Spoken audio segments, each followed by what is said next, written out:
অনেক দিনের শখ পূরণ হলো। সেই শখের জিনিসে পছন্দের রান্না করলাম। হ্যালো এভরিওয়ান, সবাই কেমন আছেন? আশা করছি সবাই ভালো আছেন। আমি তো বেশ ভালোই আছি। চলে আসলাম নতুন একটি ভিডিও নিয়ে। আশা করি ভিডিওটি ভালো লাগবে। আজকে ছিল মঙ্গলবার। এই দিনটি আমি কিভাবে কাটিয়েছি সেটা আপনাদের সাথে শেয়ার করব।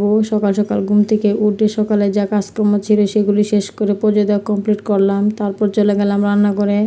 রান্না মূলত বসিয়ে দিয়েছি, এক পাশে ডালটা বসিয়ে দিয়েছি। ডাল তো প্রত্যেকদিন রান্না করতেই হয়, আমার ডাল ছাড়া চলেই না। তারপর মাছের মাথাগুলো ভেজে নিলাম। এখন কচু শাকটা রান্না করে নিচ্ছি। কচু শাকটা রান্না করার জন্য পেঁয়াজ, রসুন, শুকনো মরিচ দিয়ে কচু শাকটা রান্না করব। কচু শাকটা দিয়েও দিলাম, এখন ভালোভাবে মিশিয়ে নেব। তারপর মাছের মাথাগুলো দিয়ে দিয়েছিলাম। তারপর বেশ কিছুক্ষণ রান্না করে নেব। কচু শাকটা রান্না হয়ে গিয়েছে। এদিকে ডিম বোনা করব, তার জন্য ডিমগুলো ভেজে নিলাম। অনেক দিনের শখ ছিল মাটির হাঁড়িতে রান্না করব, আজকে শখটা ফাইনালি পূরণ হয়ে গেল। ডিম বোনাটা আজকে মাটির হাঁড়িতেই রান্না করব। দিয়ে দিলাম পরিমাণ মতো তেল, গোটা গরম মশলা, পরিমাণ মতো পেঁয়াজ কুচি। এখন পেঁয়াজগুলো বেশ কিছুক্ষণ ভেজে নেব। কিছুক্ষণ সময় নিয়ে পেঁয়াজগুলো ভাজা হয়ে গেলে দিয়ে দিব মশলা, রেগুলার যে মশলা দিই সেগুলোই। তার উপর ভালোভাবে মিশিয়ে নেব এবং কষিয়ে নেব কিছুক্ষণ সময় নিয়ে। মাটির হাঁড়ি রান্না অনেক বেশি টেস্ট হয়। আজকে রান্না করছি, অনেক বেশি ভালো লাগছে আমার।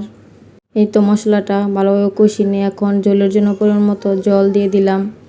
কয়েকদিন যাবত তো অনেক বৃষ্টি হচ্ছে, আজকে অনেক বেশি রোদ উঠেছে, অনেক গরম। রান্না করতে একটু অসুবিধাই লাগে গরমের মধ্যে। এদিকে ডিমগুলো দিয়ে দিয়েছিলাম। এখন আর কিছুক্ষণ ডিমের ঝোলটা ফুটিয়ে নেব। আমার বাসায় সবাই ঝোল ঝোল খেতে পছন্দ করে, তাই একটু ঝোল ঝোল করে রান্না করব। নামানোর আগে গরম মশলার গুঁড়া দিয়ে নামিয়ে নেব। আর কিছুক্ষণ ডিমের ঝোলটা ফুটাবো।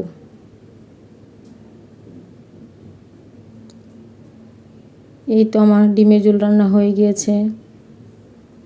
খেতে কিন্তু অনেক মজা হয়েছিল ডিমের ঝোলটা।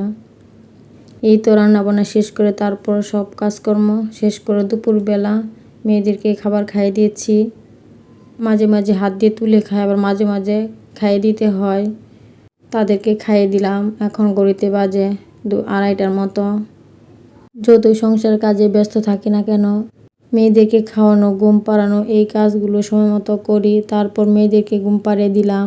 ঘুমাতে চায় না, অনেক দুষ্টামি করে। তারপর ঘুম পাড়িয়ে তো আমি দুপুরের খাবার খাচ্ছি। সবার খাওয়া দাওয়া হয়ে গেছে। তারপর বেশ কিছুক্ষণ পরে সন্ধ্যার পর এই তো সন্ধ্যাবাতি দিতে চলে আসলাম। মেয়েরা এখনও ঘুমাচ্ছে, উঠেনি।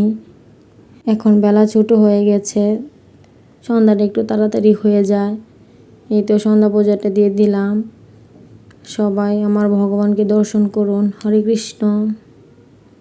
তারপর সন্ধ্যা দেওয়া শেষ করে চলে এলাম রান্নাঘরে। আজকে সন্ধ্যার টিফিনে করব তালের বড়া।